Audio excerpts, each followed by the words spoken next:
Es como con algunos no nos vemos años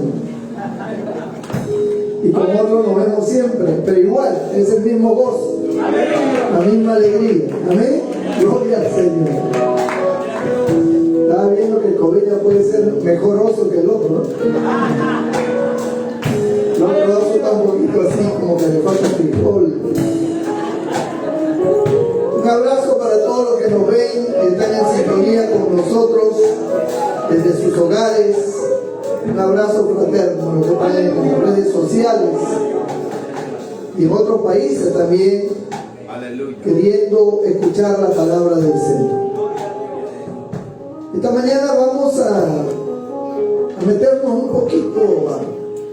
poquito fuerte la cosa. Amén. Vamos a meterle trigo con yuca, plátano sancochado. Vamos a comer un poquito fuerte. Pero vamos a poder comer. Bendito el Señor. Vamos a abrir nuestras Biblias en 1 Corintios, capítulo 15. Aleluya. Gloria a Cristo.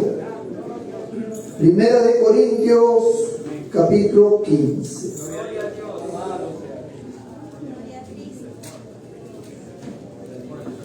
Un abrazo especial para los pastores también, las esposas de los pastores. No la veo dirigir un culto a las esposas de los pastores. Hermana Consuelito, hermana Gaby, deben dirigir. Gloria al Señor. Los pastores también dirigir. Aleluya. El culto al Señor.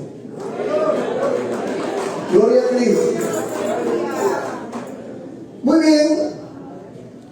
1 Corintios capítulo 15, desde el verso 20 hasta el 28, vamos a leer con la bendición del Padre, del Hijo y del Espíritu Santo.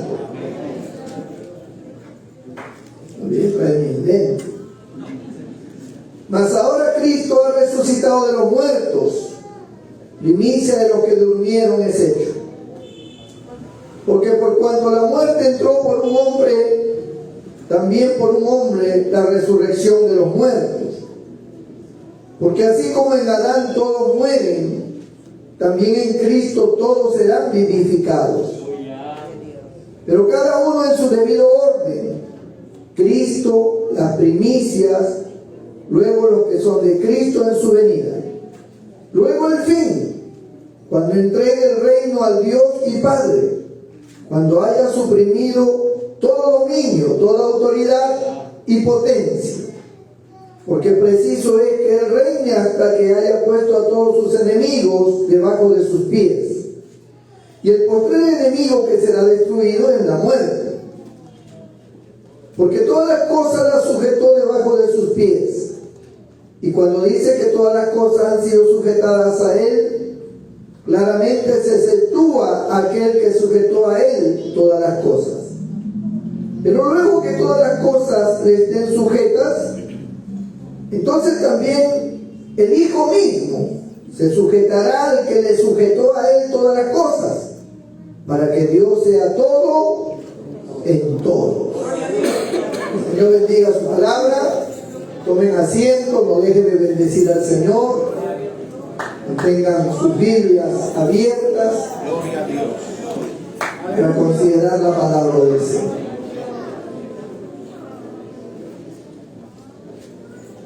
¿Saben ustedes que existen muchas doctrinas que surgen cada día y que vienen de tiempos antiguos, algunos, creando dudas, interrogantes en cuanto a la deidad de Cristo? Algunos afirman que Dios, el Padre es Dios, que Jesucristo es el Hijo de Dios. Aleluya. Que no tiene la misma jerarquía del Padre. Y este texto pareciera como que así lo dice, ¿no? Porque dice el verso 28, pero luego que todas las cosas le estén sujetas, entonces también el Hijo mismo Se sujetará al que le sujetó a él todas las cosas, para que Dios sea todo en todos.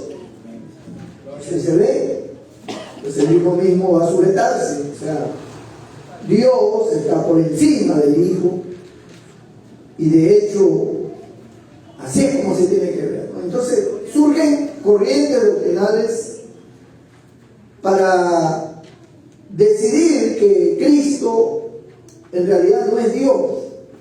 Igualdad, poder y jerarquía de Dios el Padre. Y en toda la Biblia encontramos a Dios siendo pues Dios, ¿no? El mismo Señor dice que nadie sabe el día y la hora en que el Hijo del Hombre ha de venir.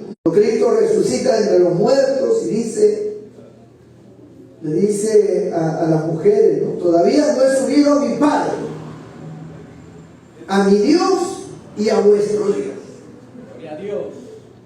Entonces, versículos van y vienen para querer demostrar que no hay una igualdad, que hay una diferencia entre Dios, el Padre, el Hijo y el Espíritu Santo. Bendito nombre del Señor. Vamos a tener un panorama, no son temas muy amplios, pero vamos a hacer un panorama como una base para entender, sobre todo tener entendimiento de la deidad divina, porque eso es importante, conocer quién es Dios.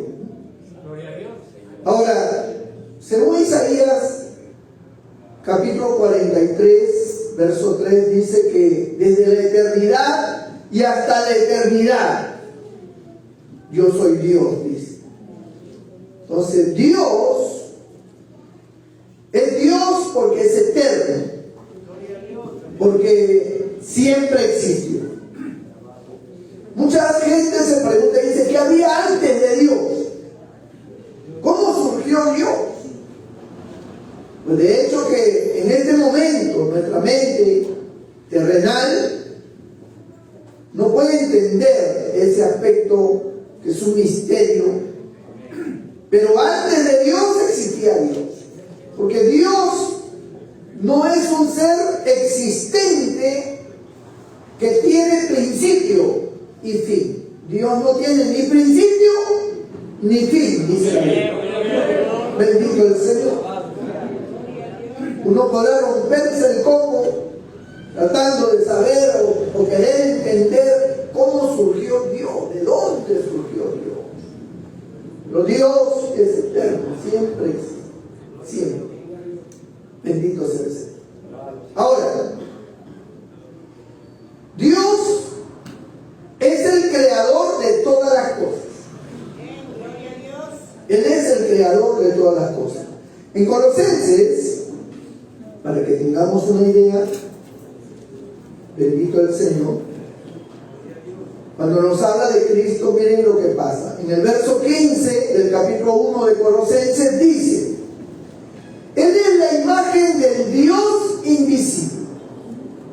Él es la imagen, el primogénito de toda creación, porque en Él fueron creadas todas las cosas, las que hay en los cielos y las que hay en la tierra, visibles e invisibles, sean tronos, sean dominios, sean principados, sean potestades.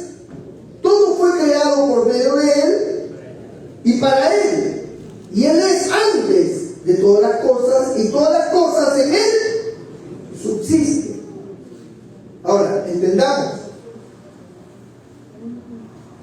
antes de la creación del mundo, de este universo con todos sus planetas y del ser humano, existía un reino, o existe un reino, desde antes de la creación de este mundo, el reino de los cielos. Pero Dios creó el reino de los cielos.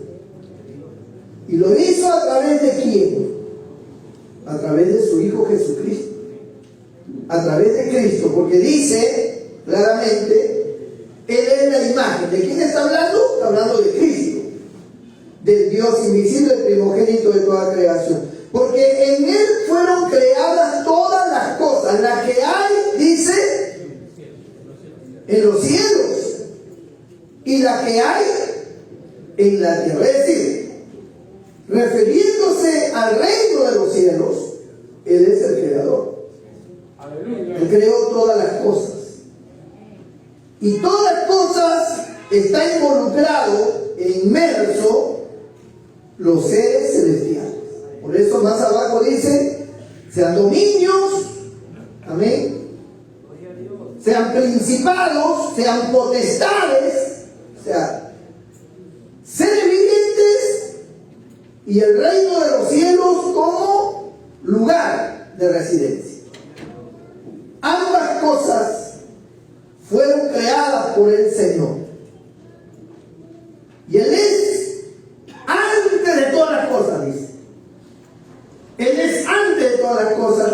Y todas las cosas creadas, sean físicas o de seres o criaturas celestiales, en Él subsisten. Aleluya. ¿Qué significa en Él subsisten? Que Él es, para tener una idea, ¿no? Él es la energía de vida. Él es la vida. Gloria a Dios, aleluya. Todas las cosas subsisten por Él. Aleluya. Se sostienen por Él. Tu corazón y el mío laten por Él. Aleluya. Tenemos vida por Él, porque hemos sido creados por Él.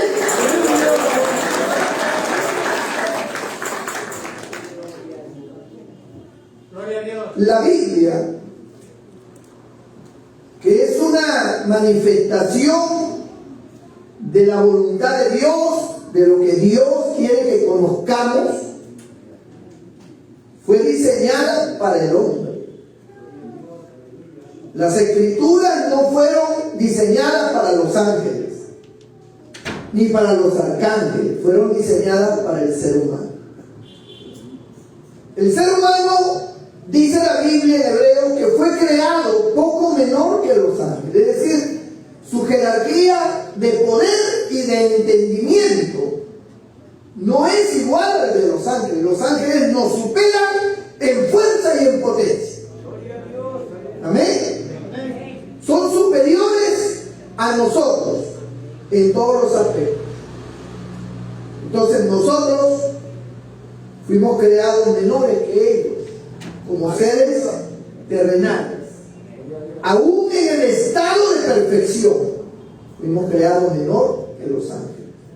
Adán, cuando todavía no pecaba y estaba en su 100% de coeficiente, de capacidad espiritual y física, con toda esa potencia en que Dios creó al hombre y a la mujer, ellos seguían siendo menores que los ángeles en fuerza y potencia.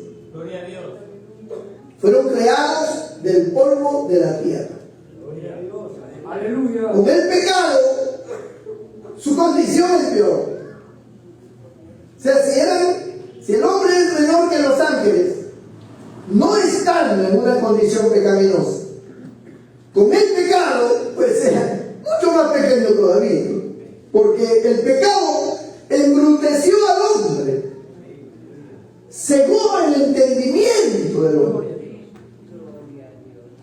No le podía resplandecer la luz del Evangelio. ¿Cuál es la luz del Evangelio?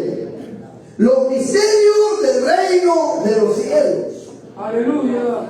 Cristo dijo a ellos, yo les hablo por parábolas, porque teniendo ojos no ven y teniendo oídos no oyen. Mas a vosotros les hablo más exactamente el misterio del reino de los cielos. Mi evangelio. ¿Entienden eso? Ahora, el hombre, al no entender el misterio del reino de los cielos, que lo podía entender mejor estando en su condición primaria, cuando todavía no había pecado, podía tener un conocimiento mayor, pero ahora en el pecado y no teniendo la revelación, porque su mente se encegueció, el Dios de este cielo nubló el entendimiento, entonces peor. No alcanzan a entender cosas que ojo no vio, ni oído oyó, ni han subido en el corazón de hombre. Porque esas cosas, esas revelaciones que no han subido en el corazón del hombre, son las que Dios ahora las revela por su palabra a sus hijos. Como en esta mañana, que a través de su palabra vamos a tener una mejor comprensión del reino celestial. Pero el hombre natural no percibe las cosas que son del Espíritu de Dios, porque para él es locura. Él no las puede entender. Su raciocinio humano no puede entender las cosas de orden espiritual, esos misterios, esa gloria, no las puede entender. Ellos rechazan rotundamente toda manifestación sobrenatural de Dios, porque en ellos solamente existe la lógica terrenal, su lógica humana. Lo que no esté encuadrado en la lógica, ellos simple y llanamente la van a rechazar. Para ellos no es coherente, o sea, no es razonable. Y como no es razonable, no es aceptable. Se toma como algo místico, como algo que la gente inventa para engañar, para entretener, etc. Entonces, lo que quiero decir es que el ser humano en su estado natural, sin Dios y en el pecado, no puede comprender. Si los mismos hijos de Dios, los creyentes que han sido libertados, que han sido salvados por Cristo, todavía están en un proceso de aprendizaje que demora tiempo. Aleluya. Pues cuanto menos los que no conocen al Señor. Aleluya a Dios. Por eso es que el Señor nos deja su palabra, ¿no? Las Escrituras, su palabra, que es la revelación de Dios, la revelación de muchas cosas, la revelación de Dios en su deidad, la revelación de Dios en su centro de operaciones, que es el cielo, el reino celestial, la revelación de Dios en cuanto al origen y la formación de los demonios, la revelación de Dios en cuanto a las consecuencias del pecado y la forma en que Dios planificó la salvación del hombre. O sea, esas revelaciones de su amor, de su misericordia, fueron plasmadas por escrito para que nosotros la entendiésemos. Pero, al igual como una persona para enseñarle a un niño utiliza figuras, utiliza historias, relatos, trata de hacer entender al niño en su capacidad de niño, para que puedan comprender el conocimiento que se le quiere dar. Así Dios utilizó parábolas, Dios utilizó ejemplos, Dios utilizó cuestiones de esta vida para enseñarnos y aplicar sabiduría de Dios para que nosotros lo entendamos, ¿no? Él dice, el sembrador salió a sembrar. Y entonces tiró la semilla y parte de la semilla cayó junto al camino, el otro cayó entre pedregal. O sea, esa forma de historia, esa forma de cuento, esa forma sencilla para entender, el Señor lo aplicó. Y en toda la Biblia, tanto en el Antiguo como en el Nuevo Testamento, los relatos son sencillos. Porque nuestra mente no puede captar la dimensión de los misterios de Dios, ni de su deidad, ni de su gloria. O sea, esas son cosas que uno tiene que ir comprendiéndolas. Aleluya. Y por eso Dios nos la da poco a poco, para ir entendiendo, para ir comprendiendo. Gloria a Dios. Gloria a Cristo, aleluya. Y usa las historias de los hombres que vivieron en su época con Dios. Abraham, Moisés y todos los hombres, los patriarcas, en sus circunstancias, en su forma, en sus milagros que Dios hizo con ellos, en las cosas que ellos hablaron, en lo que profetizaron, en la manera en que pensaron y dijeron las cosas, fue escrita para que, tomando esos aspectos, vayamos construyendo nosotros la idea genuina de quién es Dios y cuáles son sus planes. ¡Gloria a Dios! Bendito el nombre del Señor. Entonces, encontramos que Dios, cuyo nombre es plural, porque Dios es un nombre plural, que se puede entender que hay varios. Dios, cuando decimos Dios, estamos hablando en plural. De entrada, encontramos a un Dios manifestado, como si fuera varios personajes, pero no lo es uno solo. Pero es un centro total, ¿no? En el cielo, Dios es conocido por los seres celestiales, los ángeles, los arcángeles, los querubines, los serafines, conocen a Dios en su verdadera dimensión. Ellos le conocen en su forma como es. Nosotros todavía no. Nuestro estado humano y terreno no nos permite ese privilegio. Por eso la Biblia le dice al ser humano: no hay hombre que vea a Dios y viva. Así dice: no hay hombre que vea a Dios y viva. O sea, es imposible para el hombre ver a Dios. Moisés fue el único hombre que tuvo el privilegio de ver las espaldas de Dios. Dios le dijo: yo pasaré y tú verás mis espaldas. Es lo más que te puedo mostrar. Y así fue. Porque era la gloria, la magnificencia sobrepasa la capacidad de resistencia humana. La gloria de Dios sobrepasa. El hombre en su estado terrenal no puede. Es como querer estar cerca del sol, que es un astro creado por Dios. Y nosotros no podemos estar cerca del sol. Nadie puede llegar al sol. Un loco quería ir al sol. Y el otro le decía que era imposible, que se iba a chicharrar. Y digo: no te preocupes, yo me voy de noche.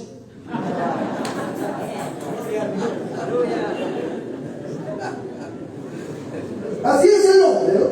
Razona de esa manera. Su razonamiento es loco.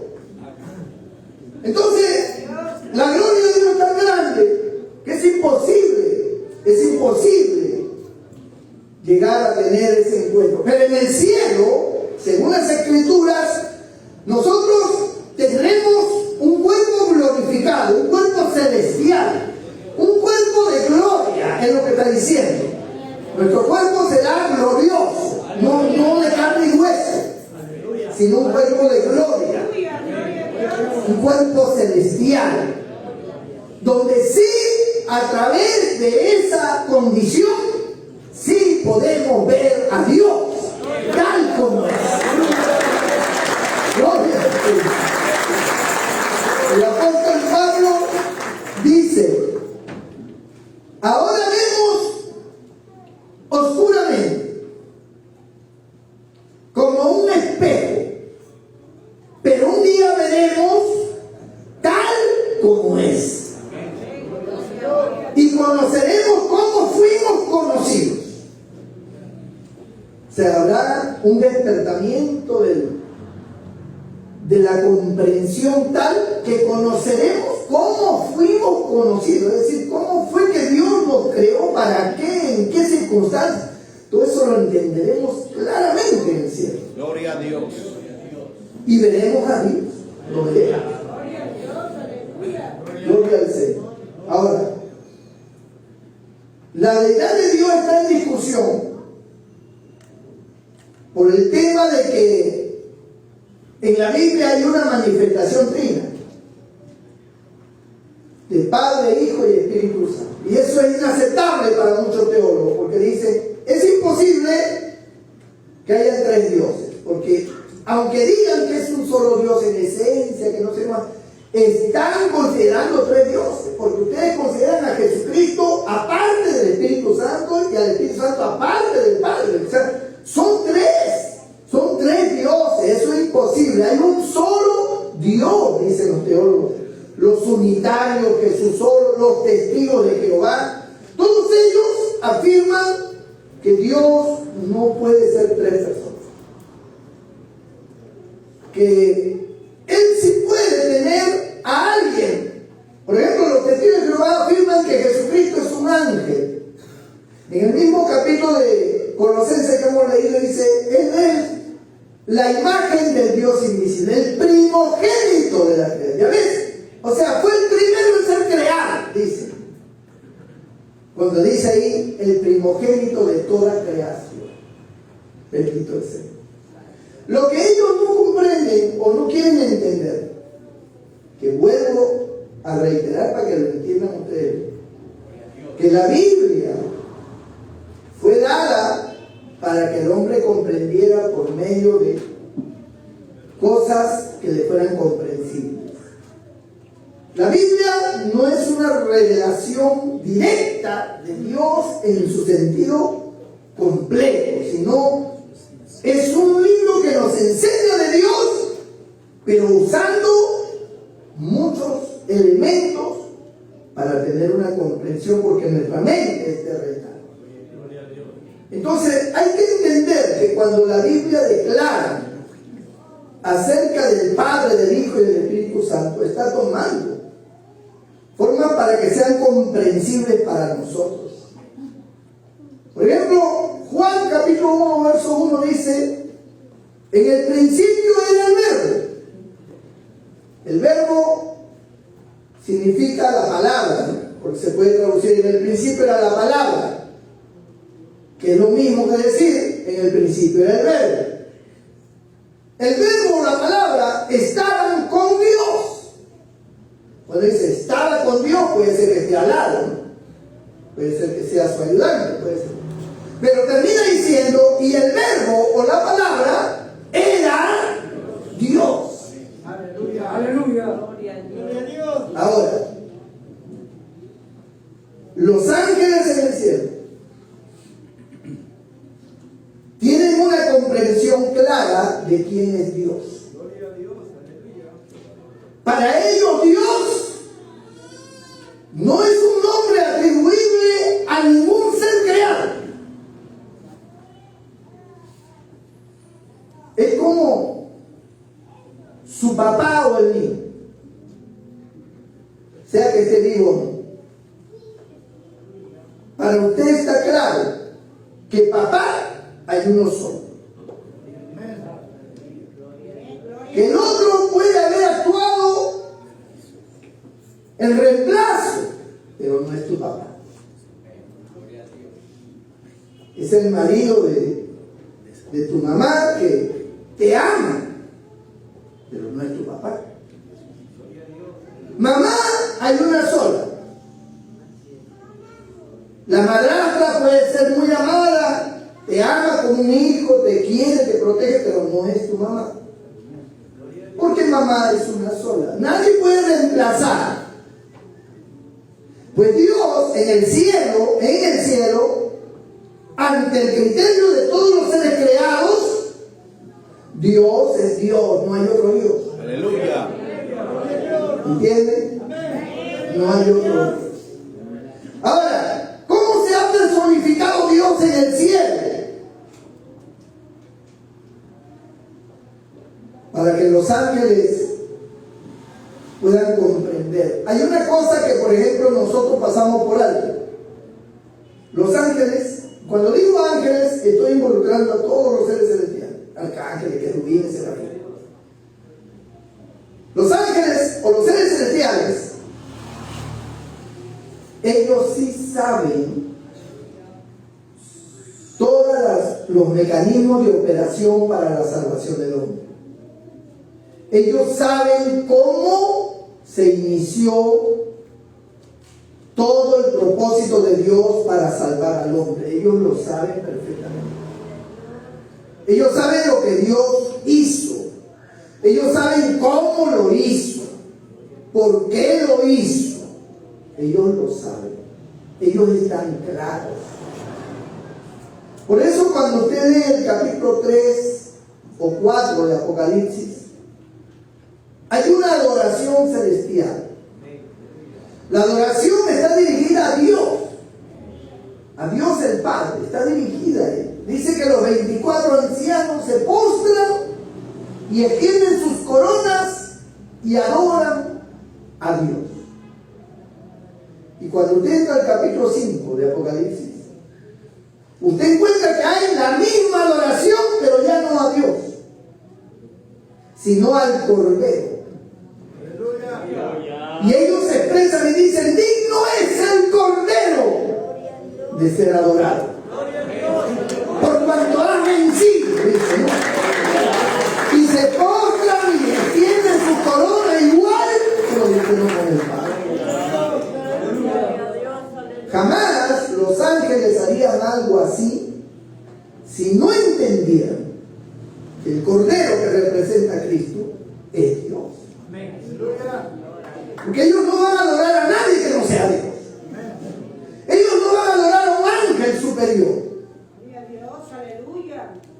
Cuando Cornelio se le apareció el ángel, y en Apocalipsis también a Juan, se postró, dice, para adorar al ángel. El ángel dijo: no, porque yo soy hermano tuyo y de tus consiervos. Adora a Dios. Eso lo dijo el ángel. Entonces, los ángeles están claros de quién es Dios y conocen el mecanismo de funcionamiento de la salvación y conocen cómo Dios se manifestó de esa forma. Por eso Juan trata de entender o de escribir diciendo: en el principio era el verbo. O sea, en el principio ya existía el verbo, ya estaba el verbo. Ahora, yo le pregunto: ¿en el principio de qué? En el principio que tiene relación con todo lo del hombre. El principio de la creación del universo, el principio de la creación del hombre, el principio de la salvación del hombre, ya era el verbo. Ya estaba el verbo. Y el verbo estaba con Dios. Como dice Colosenses, Pablo, escribiendo los Colosenses, Él es la imagen del Dios invisible. En Filipenses capítulo 2, para darle una mejor consideración a esto, que está ahí mismo de Colosenses, antes de Colosenses. Filipenses capítulo 2, verso 5 en adelante dice, miren qué interesante esta porción bíblica, hermano. Dice: haya pues en vosotros este sentir que hubo también en Cristo Jesús. Está hablando a la iglesia y le está enfocando el sentir de Cristo. El cual, está hablando de Cristo, el cual, siendo en forma de Dios, no estimó el ser igual a Dios como cosa a que aferrarse. Detengámonos ahí. El cual, siendo en forma de Dios. ¿Qué criatura celestial tiene forma de Dios? ¿Hay algún ser creado que tenga forma de Dios? El único que tiene forma de Dios es Dios. Porque no hay otra forma. Ustedes y yo tenemos forma de seres humanos. Tenemos forma de seres humanos. Algunos nos aplican fuego, no nos dicen cosas. Pero nuestra apariencia es humana. ¿Por qué? Porque somos seres humanos. Al perro se le dice perro, ¿por qué? Porque tiene todas las características de un perro. sea, usted no le va a decir gato a un perro, porque el gato tiene su propia naturaleza, es otra especie. Y su especie le brinda las características por el cual decimos es un felino, es un gato. Así es su especie. Pueden tener diferentes razas, pero la especie es la misma. Su especie es felina. Aunque tenga muchas razas, como nosotros podemos ser diferentes en rasgos. Unos son negros, otros son blancos, otros son chinos, otros son piel roja, otros son gordos, flacos, en fin, cada uno ha asimilado una naturaleza, una forma, pero somos nosotros seres humanos. El hombre es hombre, la mujer es mujer. Aleluya. Aunque por ahí hay algunos que no quieren ser hombres. Creo que aquí no hay nadie, ¿verdad? Y si hay alguien, avisen para volver hombre. No entremos ahí porque no vamos a entrar en problemas.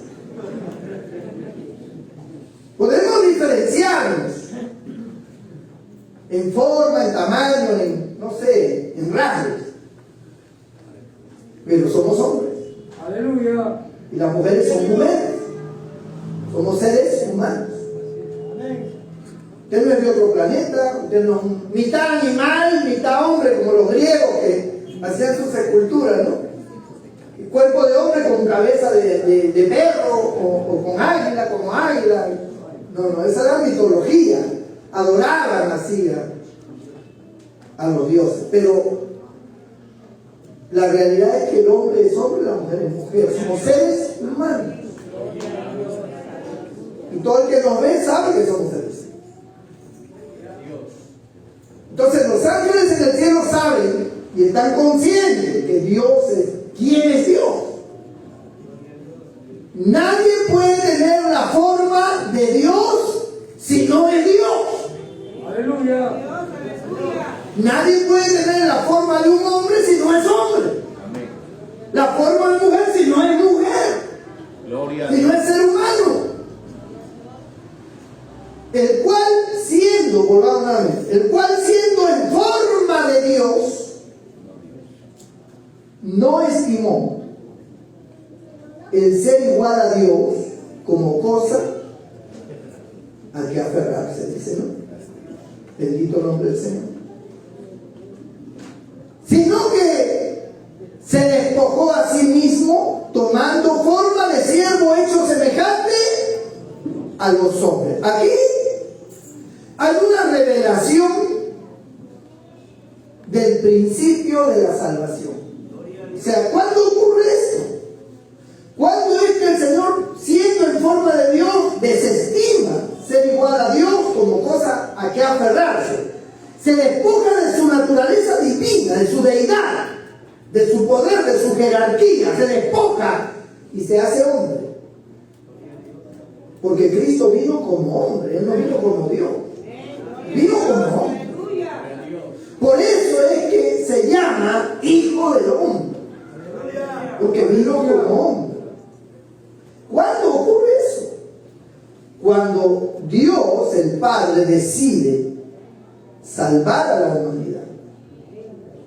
Entonces, dentro del propósito y el plan de la salvación, era enviar un Salvador.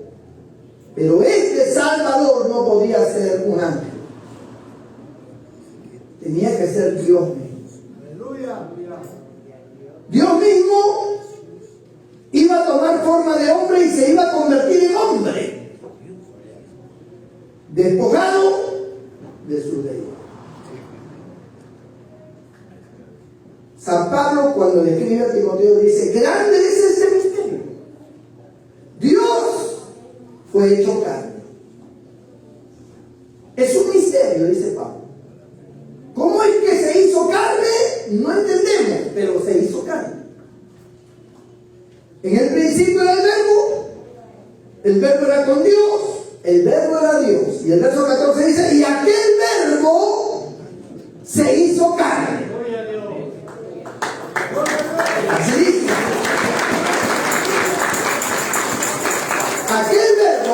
se hizo carne. Entonces, encontramos aquí, no se sabe, porque es un misterio que Dios se hizo carne, cómo es que Dios de repente se desprendió de él para hacerse hombre, sin dejar de ser Dios, que Dios puede todo. ¿Habrá algo imposible para Dios? Dice la Biblia. Por algo se llama Dios. Aleluya. Dios puede hacer lo que sea. Nuestra comprensión no lo puede entender. No hay comprensión para nosotros en ese aspecto, que es algo que escapa a nuestra capacidad humana. Nosotros estamos acostumbrados a una lógica. Y lo que no está dentro de nuestra lógica nos cuesta trabajo aceptar, porque va más allá de nuestro entendimiento. Pero la Biblia nos va relatando en diferentes pasajes que Dios se hizo carne y habitó entre nosotros. Y vimos su gloria, dice, como la del unigénito del Padre, lleno de gracia y de verdad. Es decir, se convierte, al hacerse hombre, se convierte en el Hijo de Dios. De ahí empieza entonces una relación no como Dios, porque ha dejado su deidad, se ha despojado. Sigamos leyendo Filipenses para terminar de entender. Dice el verso 8, verso 7, sino que se despojó a sí mismo, tomando forma de siervo, hecho semejante a los hombres, y estando en la condición de hombre, se humilló a sí mismo, haciéndose obediente hasta la muerte y muerte de cruz. Por lo cual Dios también lo exaltó hasta lo sumo y le dio un nombre que es sobre todo nombre, para que en el nombre de Jesús se doble toda rodilla de los que están en los cielos y en la tierra y debajo de la tierra, y toda lengua confiese que Jesucristo es el Señor, para la gloria de Dios Padre.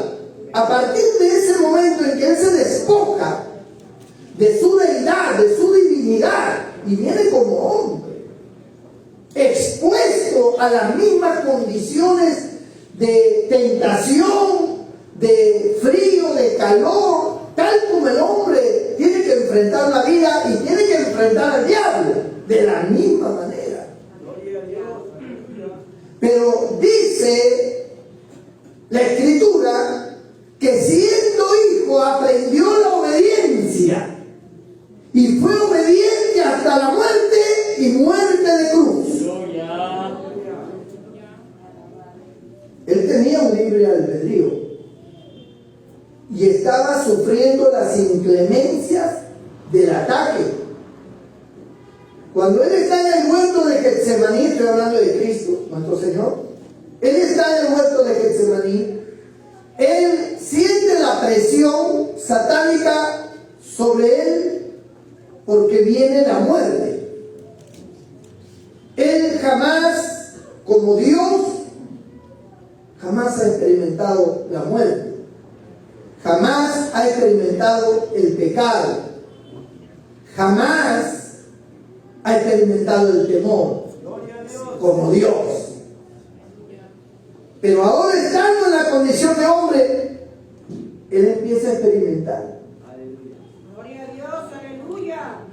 Y viene una preocupación tan grande sobre Él que gruesas gotas de sangre comienzan a caer de su frente, que refleja o nos dice de la tensión que él tenía en ese momento, porque solo una persona que ha llegado a un límite de tensión soportable, cuando uno llega a ese límite, uno puede perder o el conocimiento, a uno le puede dar un derrame facial, o le puede dar una hemiplegia, que es medio cuerpo paralizado, o una parálisis completa, un derrame cerebral. Pues la tensión emocional es tan fuerte que el cuerpo no lo resiste, el cerebro explota, las venas se hinchan, porque la tensión del cerebro es cuando las venas se inflaman, se hinchan y se rompen. Por eso se produce el derrame. Y ahí es donde la persona va a sufrir consecuencias. Pero gruesas gotas de sangre, es como que esa tensión, ese derrame brotó por su frente. Brotó por su frente, de la tensión misma, sudó sangre, sus vasos sanguíneos que tenía en el rostro se reventaron y sudó, por los poros le salía la sangre, por la tensión. ¿Y en qué estaba basada esa tensión? Estaba basada en que él por primera vez experimentaba el dolor, el sufrimiento, la angustia de saber que todo el pecado de la humanidad, toda esa suciedad, esa inmundicia, asquerosidad venía sobre él. Que él iba a cargar en su cuerpo todo eso. Él lo iba a experimentar. Y el temor vino a tal grado que él le dice al Padre: Padre, si es posible, pase de mí esta copa. O sea, si es posible, si tú tienes alguna otra forma, evítame este calvario, evítame este sufrimiento, evítame, por favor, Padre. Suplica. Pero el Padre no le responde. El silencio del Padre es la confirmación de que Dios dice: no, tienes que ir a la cruz, tienes que morir, tú tienes que morir. Es que no, la muerte no existe para mí, tienes que morir. Estás en la condición de hombre. Toda la Biblia en el Nuevo Testamento se enfoca a Cristo como el Hijo de Dios. No lo puede enfocar como Dios por la sencilla razón de que Él se ha despojado de su deidad. Por eso no lo puede enfocar como Dios. Entonces le da el título de Hijo de Dios para que entendamos. No sé si ustedes lo están entendiendo. Espero que sí. Entonces, ahí es donde viene la confusión para mucha gente. Pero la Escritura claramente dice que Él no es Dios, que Él es el Hijo de Dios. Por supuesto, pues. Él no puede ser Dios en las Escrituras dadas para el ser humano, porque Él se despojó de su deidad. Pero Él está como el Hijo de Dios. O sea, está en su condición humana como Hijo de Dios. La Biblia le llama el segundo Adán. El primer Adán fue creado por Dios. El segundo Adán vino también igualito. ¿Jesús podía pecar? Por supuesto que podía pecar porque estaba como hombre. Pero dice que aprendió la obediencia y fue obediente hasta la muerte, y muerte de cruz. Por eso, cuando el Padre guarda silencio, Él dice: mas no se haga mi voluntad, sino la tuya. Fue obediente hasta la muerte. ¡Gloria a Dios!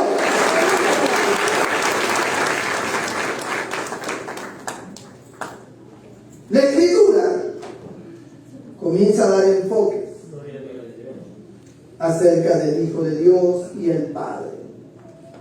Cristo dice en Juan 10:30: el Padre y yo uno somos. El Padre y yo uno somos. Ahora, sin embargo, a pesar de que Él no está en la condición de Dios, su obediencia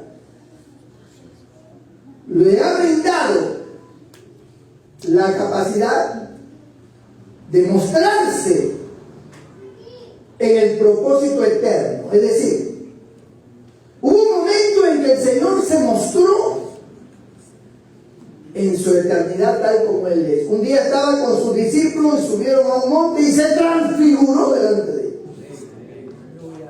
Se transfiguró. Dice que sus cabellos se hicieron blancos como la nieve. Su cuerpo empezó a resplandecer. todos los discípulos quedaron atemorizados. No sabían qué estaba pasando. Se apareció Moisés y Elías.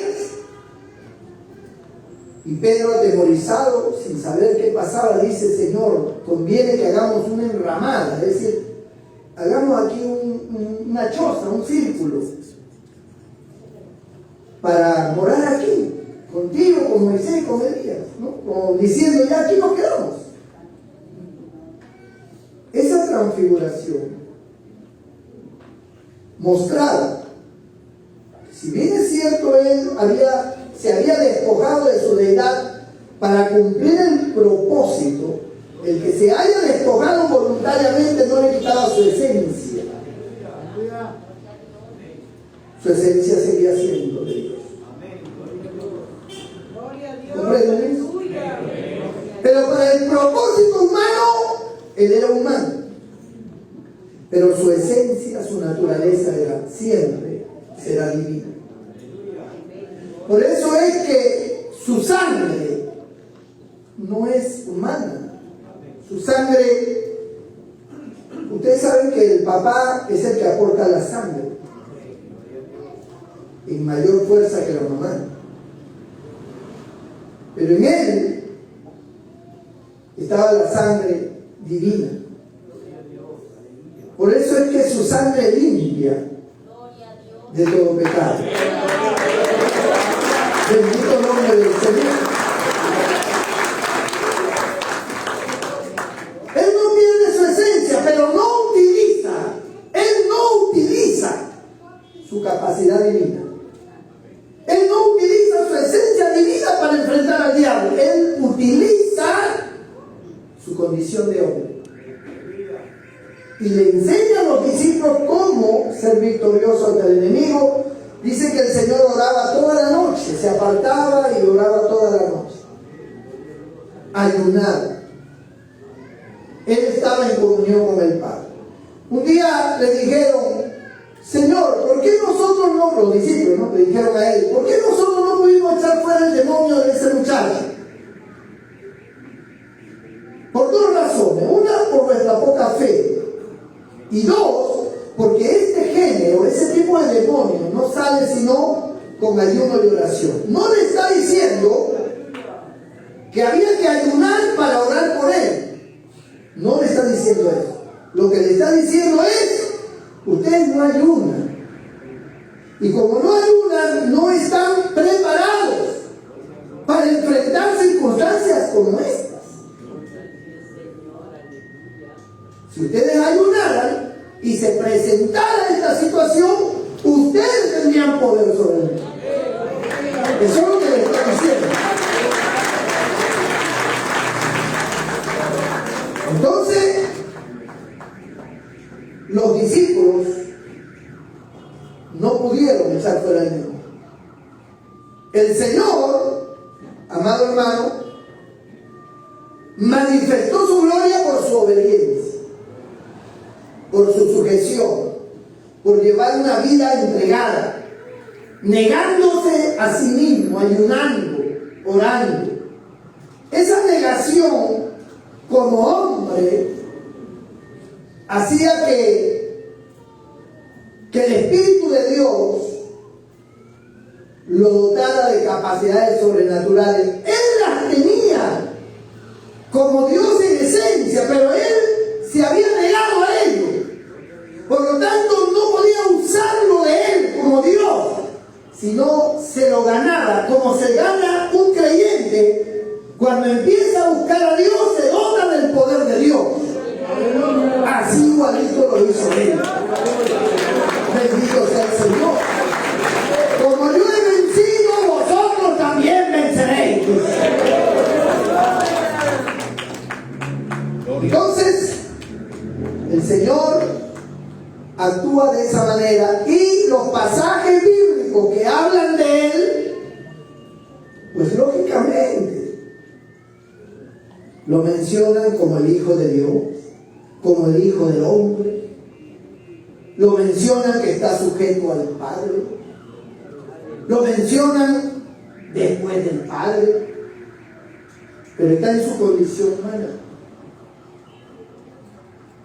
El plan de salvación tiene un principio y tiene un final. ¿Y cuál es el final? 1 Corintios 15.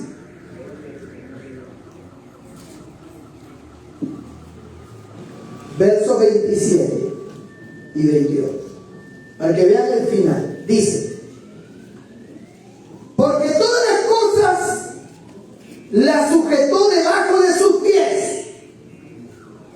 Y cuando dice que todas las cosas han sido sujetadas a Él, claramente se sitúa aquel que sujetó a Él todas las cosas. ¿Dónde está esta verdad? En Filipenses 2. Por cuanto se humilló a lo sumo, Dios también lo exaltó hasta lo sumo y le dio un nombre que es sobre todo nombre, para que todos los seres doblen sus rodillas y reconozcan que Jesús es el Señor, para la gloria de Dios Padre. Cuando dice que es un nombre sobre todo nombre, claramente se sitúa a aquel que le da el nombre en su condición de exaltación porque ha vencido. Y acá lo vuelve a repetir, dice: porque todas las cosas las sujetó debajo de sus pies. Y cuando dice que todas las cosas han sido sujetadas a Él, es decir, el Señor puso todo bajo sus pies, Dios claramente se sitúa a aquel que sujetó a Él todas las cosas, es decir, a Dios. Dios no está bajo sus pies. Pero luego, y acá viene el final, pero luego que todas las cosas le estén sujetas, una vez que ya el diablo haya sido lanzado al lago de fuego, una vez que ya haya vencido a todos sus enemigos y lo haya puesto por el rabo de sus pies, una vez que la iglesia ya sea la esposa del Cordero, una vez que se haya cumplido todos los objetivos de la salvación del hombre, entonces dice claramente, es el verso 28, pero luego que todas las cosas le estén sujetas, entonces también el Hijo mismo, como en su condición de Salvador, de hombre que ha triunfado, el Hijo mismo se sujetará al que le sujetó a Él todas las cosas, para que Dios sea todo en todos.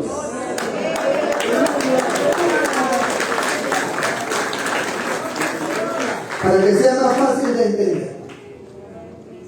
Jesús ha triunfado en la cruz, pero su triunfo en la cruz todavía faltan etapas complementarias. Hay cosas que todavía tienen que cumplirse para redondear la salvación. Por ejemplo, Él nos ha dado la salvación, pero ¿cuándo vamos a disfrutar de esa gloria? Cuando estemos allá en el cielo. Allí se concreta con nosotros todo el sacrificio y el esfuerzo y el amor de Dios cuando estemos en el cielo. Ya, con mi iglesia ya lo concreté, ya la tengo aquí. Sonaron las trompetas, los muertos en Cristo resucitaron, luego los que estaban vivos han sido levantados al cielo, ya están siempre con el Señor. Allí se completa el círculo de la salvación para nosotros. Ya estamos en el cielo gozando y comprendiendo todos los misterios del reino de Dios. Ya estamos ahí. Ahora, pero faltan otras cosas.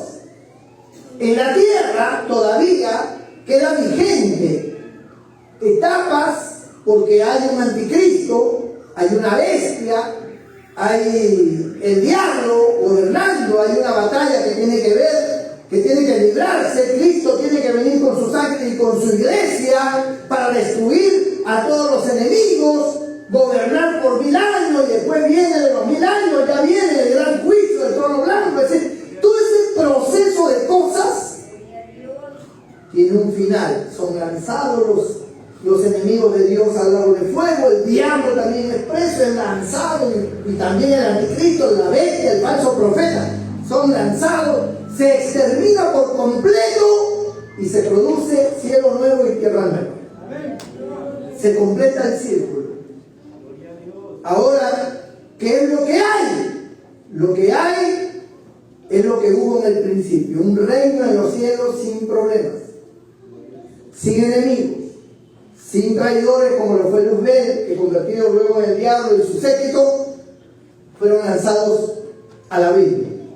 Se completó el círculo y ahora lo último que se tiene que completar es que el misterio de que Dios se hizo hombre, yo no sé si Él se despojó a sí mismo, es decir, si se desmembró como Dios para formar esa Trinidad, o esa Trinidad ya está en el cielo y simplemente se ha manifestado de esa manera.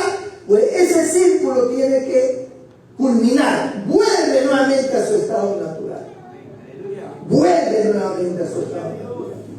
Ya no hace falta el Hijo del Hombre, porque ya el Hijo del Hombre completó el propósito, ya salvó a los que tenía que salvar, ya se resolvió el problema de la humanidad que estaba a merced del diablo, y el diablo se había apoderado. El diablo ha sido aniquilado, sus seres y huestes celestiales caídas han sido también sepultadas en el abismo, en el infierno, y ahora todo es nuevo por la eternidad. Dios en su estado normal. Y ahora, al igual que los ángeles que conocen a Dios en su estado correcto, nosotros le vamos a conocer y vamos a vivir con el Señor por toda la eternidad. Alabado sea el nombre del Señor. Les dije que iba a darles un panorama.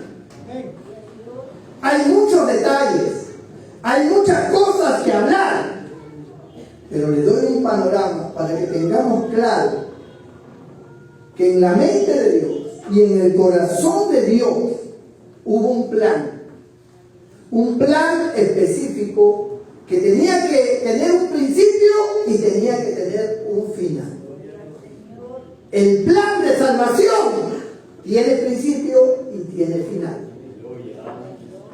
Y una vez que se complete el final,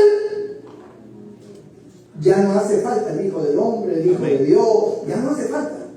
Vuelve nuevamente a reinar como Dios. Esa corona que se despojó, ese cetro que dejó para hacerse hombre, lo retoma. Yo he vencido, pues ahora retomo mi lugar. Retomo mi lugar. Por eso la iglesia será la esposa del Cordero, en su esencia ya como Dios, por toda la eternidad. No es hasta que se complete el ciclo de la salvación. No, la iglesia será la esposa del Cordero para siempre. De Dios. Gloria a Dios. De Dios. Porque nuevamente recupera su condición divina, mostrada a todos sus seres en el cielo. Y ahí está. Por eso la Biblia habla del trono de Dios y el trono del Cordero. Así lo expresa. El trono de Dios y el trono del Cordero. Es lo mismo. Es lo mismo. Es un misterio que un día conoceremos allá en el cielo. Le veremos tal como Él es. Y allá en el cielo entenderemos cómo es Dios, cómo funciona, cuál es su mecanismo, cómo se trabaja en el cielo, cómo se moviliza todo en el cielo, las fuerzas que se operan en el cielo, los propósitos que hay en el cielo, porque acá en la tierra, hermanos, tenemos propósitos. El ser humano tiene propósitos. El ser humano construye, el ser humano dice, queremos que este pueblo desarrolle. Hay un propósito de desarrollo. Y mientras más desarrolle, sigue desarrollando más y más y más y más. Y por eso que hay países que tienen ciudades extraordinarias, pero han sido años de desarrollo. Porque son propósitos. En esta tierra hay muchos desiertos, hay muchas cosas por hacer. Hay más hombres naciendo, más personas naciendo. Y hay propósito. El hombre tiene el propósito de llegar a otro planeta, de formar ciudades en otro lugar. Hay propósitos. Ahora, yo les pregunto, ¿y cuáles son los propósitos que hay en el cielo?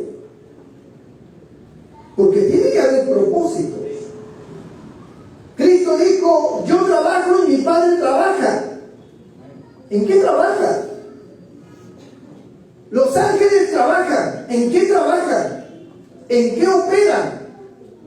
¿Por qué dice Dios que en el cielo hay un ejército militar celestial? El ejército de los cielos. Dios mismo se llama Jehová de los ejércitos.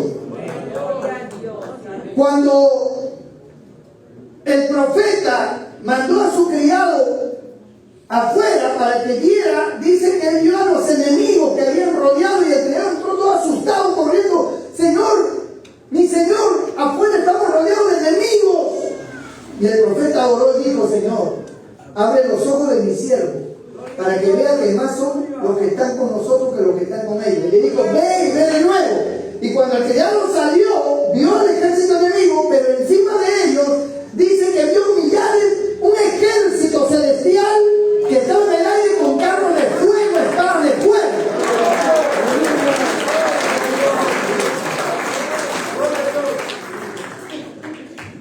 ¿Por qué digo esto?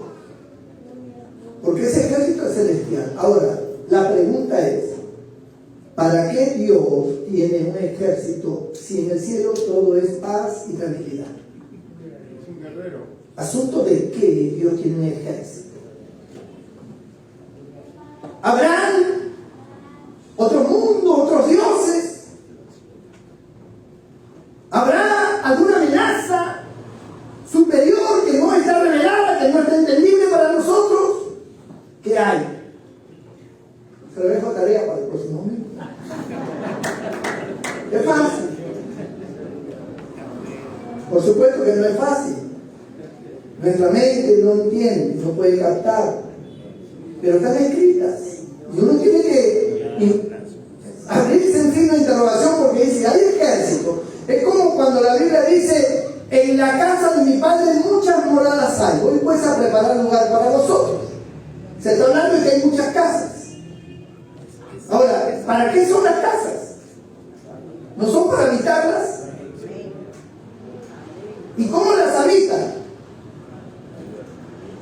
Porque seremos como los ángeles. ¿Qué? ¿Vamos a dormir de pie? ¿Habrán camas? ¿Dormiremos? ¿No dormiremos? ¿Nos sentaremos a comer? ¿No nos sentaremos a comer? Esas casas tan moradas, tan lujosas, tan gloriosas, ¿qué contienen adentro? ¿Qué hay? ¿Para qué pistas de oro? ¿Hay carros allá? ¿Para qué pistas si no hay vehículos? Todos vuelan. ¿Para qué pistas? De haber vehículos. Un día yo predicaba en la época de la pandemia, hablé de los ovnis. Que mucha gente todavía cree en los ovnis, ¿no? Y sí, porque mi marido es el marciano. No lo sé. Pero miren, enfoqué en diferentes pasajes bíblicos. No lo voy a dar ahora porque no es el tema, sino como un acopio. En diferentes pasajes bíblicos, que en el cielo hay carros, naves que se mueven, que surcan. Hay naves en los cielos. Están registrados en diferentes pasajes bíblicos. Un día, o lo pueden buscar en YouTube, el mensaje de los ovnis del pastor Fernando Moreno. Ahí lo va a ver, más fácil. Y ahí va a salir usted como un extraterrestre.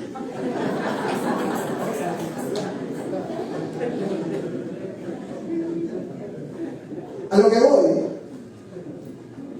es que no pueden existir cosas si no tienen un propósito, si no cumplen un objetivo. Amén, aleluya. El hombre ha fabricado sillas y las sillas tienen un objetivo, es que ustedes estén sentados.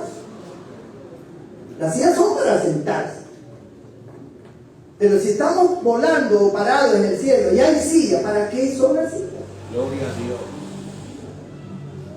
Entonces, hay muchas cosas que nosotros tenemos que tratar de entender, y habrán cosas que no las podemos entender, como lo dice la misma Biblia: las cosas reveladas son para los hombres, y las no reveladas le pertenecen a Dios.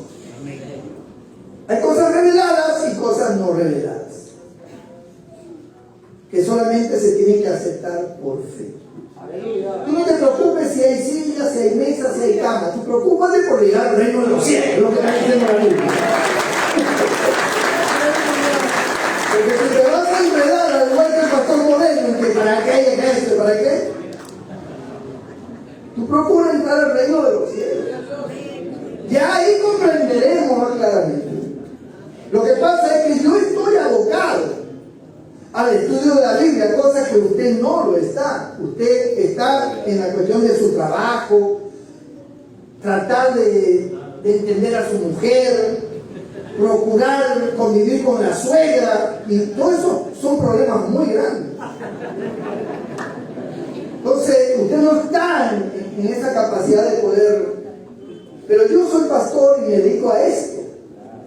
Pues yo sí estoy metido, por eso es que mi mente vuela, mi mente corre, y estoy en una cosa y otra cosa, tratando de comprender, buscando en las escrituras las revelaciones, las profecías, los pasajes que puedan darme luz en estas inquietudes.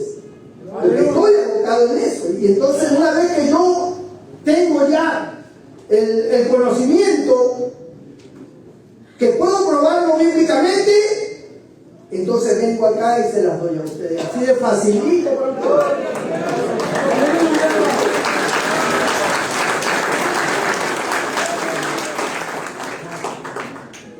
Y usted sabe, gloria a Dios, ¿no? Qué tremendo, ahora voy a leer yo. Pero para eso son los pastores, para transmitir las enseñanzas. Porque no es una cuestión de leer, porque es fácil. Yo le diría, hermano, lean la Biblia, y a ustedes vean, saquen sus conclusiones. Pero para eso Dios ha puesto pastores, para eso Dios ha puesto maestros, Dios ha puesto apóstoles, profetas, a fin de edificar a la iglesia, enseñar a la iglesia, que ellos puedan entender.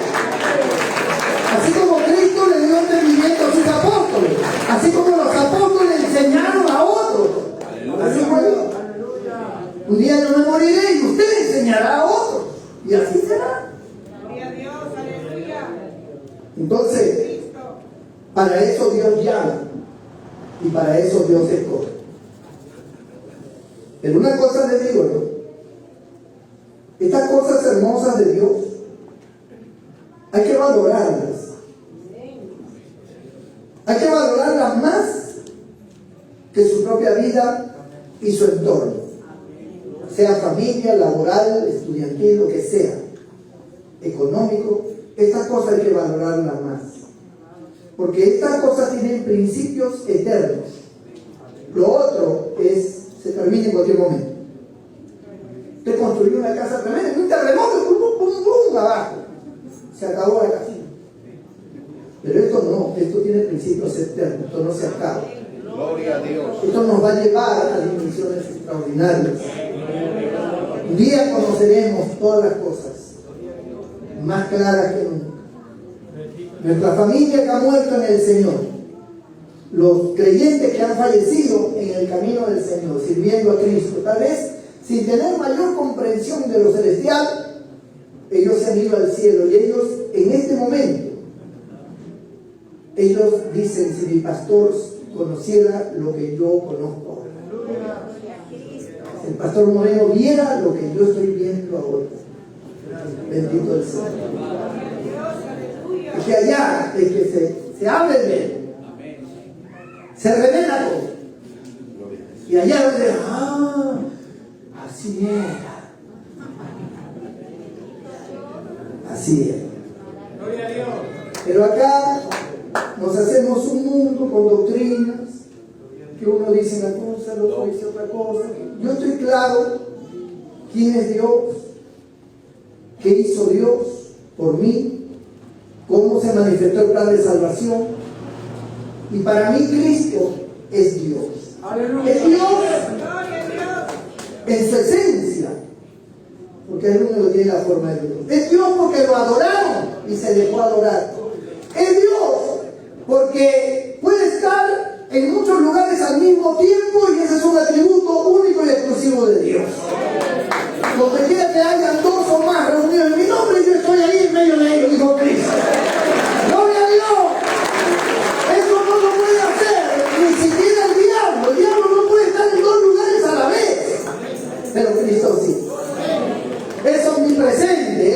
omnipotente, todo lo sabe. No había necesidad que nadie le dijera lo que había en el hombre, porque él sabía lo que había en el hombre. Nadie tenía que decirle quién era el hombre. Gloria a Dios. Él todo lo sabe. Él es antes de todas las cosas y todas las cosas en él subsisten. Él le dijo a los fariseos: antes de Moisés soy yo, antes de Abraham, antes que Abraham fuera, soy yo. Y la gente no entendía, pues decían: blasfemo. Un día sanó un paralítico. Con esto termino.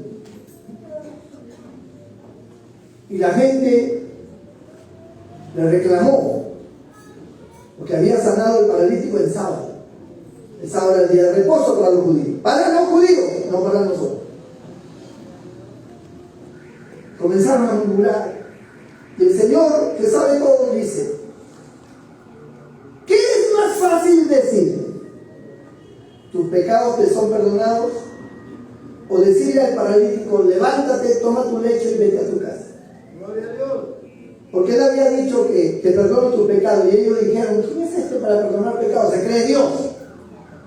Entonces dice, para que vean que el Hijo del Hombre tiene poder para perdonar pecados. Ese es un atributo de Dios.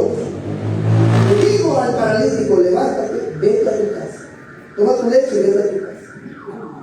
Y al instante se levantó el paralítico y se fue. Él mostró en algunos momentos su condición divina.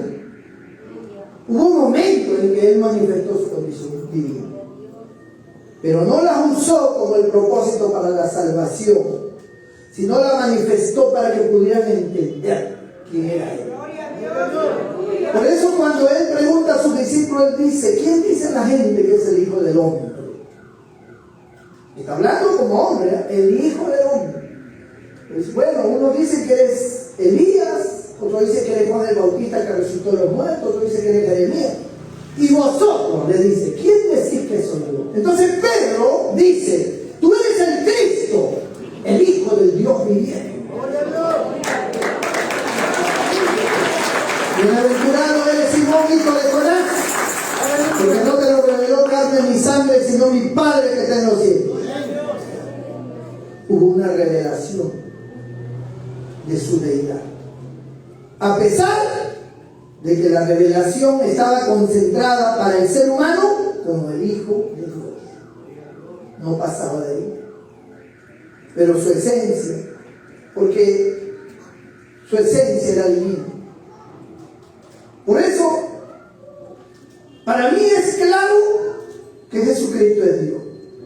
Y siempre el enemigo ha querido cortar ese aspecto del Señor, que Él es Dios. No es Dios, no es Dios. Sí es Dios. Dios se hizo hombre. Que en la humanidad actúa como hijo de Dios, como hijo del hombre, es otra cosa. ¿Me entiende? Es como que usted es dueño de la empresa, pero usted se pone como gerente. ¿Quién es el gerente? Pero usted no es el dueño, sí, pero soy gerente también. Yo lo administro. Ah, bueno. Entonces, como decía alguien, un político, ¿cómo quieres que te responda? ¿Como presidente o como candidato? A veces somos dudables. ¿Cómo quieres que te conteste? ¿Como padre o como amigo? ¿Cómo quieres? En el púlpito yo soy tu pastor, pero en la reunión soy tu amigo. Aleluya. En el púlpito te puedo meter padre, en la reunión también, pero haces tu amigo. Prefiero reírme contigo. Ya después te pongo disciplina. Hermanos, Cristo es el todo para nosotros. Como lo es el Padre y como lo es el Espíritu Santo. Bendito el nombre del Señor. Entrégale tu vida a Cristo. Entrégale tu corazón. Inclina tu rostro. Cierra tus ojos ahí donde estás.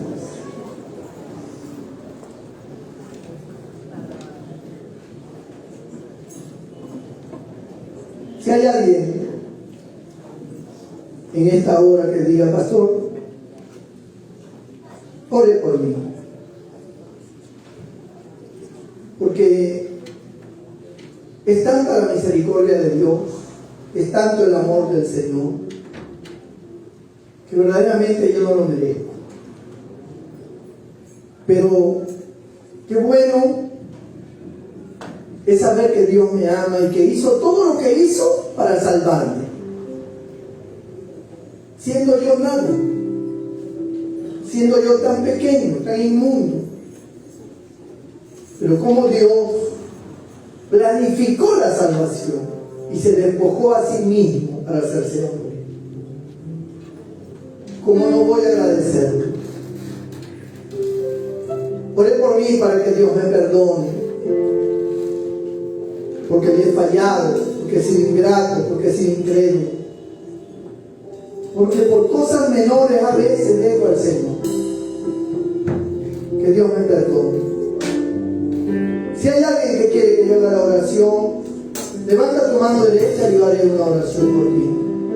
Dios te bendiga, Dios te bendiga, Dios te bendiga, Dios te bendiga, Dios te bendiga.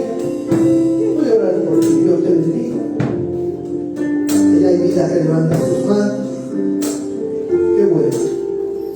Ponte de pie tú que has levantado tu mano para orar por ti, para pedir a Dios por ti.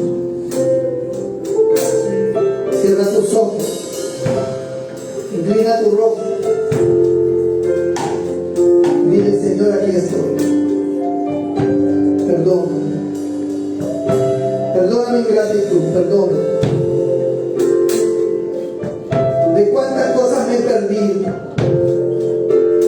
afanado, afanada en mis asuntos familiares, económicos, queriendo fama, queriendo logros humanos, estudios, profesiones, que son buenas, pero te dejé a ti. Un poquito más bajito la música. Pero te dejé a ti, que eres la base de mi vida. Quiero retomar esa presencia tuya en mi vida. Quiero retomarla. Perdóname, Señor. Díselo mientras oramos por ti. Toda la iglesia se pone de pie y me ayuda a orar por esta vida con todo nuestro corazón. Vamos a pedir a Dios por él. Señor nuestro Dios, nuestro Padre celestial, y a cada vida que ha levantado su mano aquí, los que están en sintonía con nosotros, que también te piden perdón. Extiende tu mano sobre ellos, Señor. Perdona sus pecados. Límpialos de toda iniquidad, de toda maldad. Santifica sus vidas. Rompe cadenas, ataduras diabólicas, mentiras diabólicas, doctrinas diabólicas de sus vidas. Salgan de ellos. Sean transformados y bendecidos, hechos hijos de Dios, salvos por toda la eternidad, para la gloria tuya, Padre. Que la sangre de Cristo los limpie de todo pecado. Que la presencia de tu Espíritu Santo los envuelva. Que tu presencia santifique sus corazones. Y que sus enfermedades sean sanadas ahora. Sean tocados aquellos que están enfermos. Por Santo García, que está enfermo. Señor, también por el nieto de una hermana que está aquí enferma, y por todos aquellos que están enfermos, tócalos ahora. Extiende tu mano de sanidad, quita sus dolencias, sus males, desaparezca toda enfermedad de sus cuerpos. Opera milagros ahora, opera sanidades ahora, en el nombre de Jesús. Y tú recibes la gloria, la honra y la alabanza, Señor.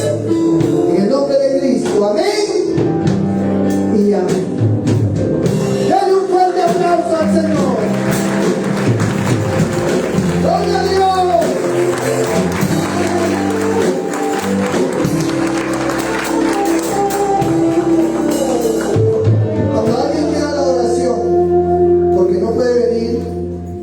Simplemente pongan el nombre y la oración.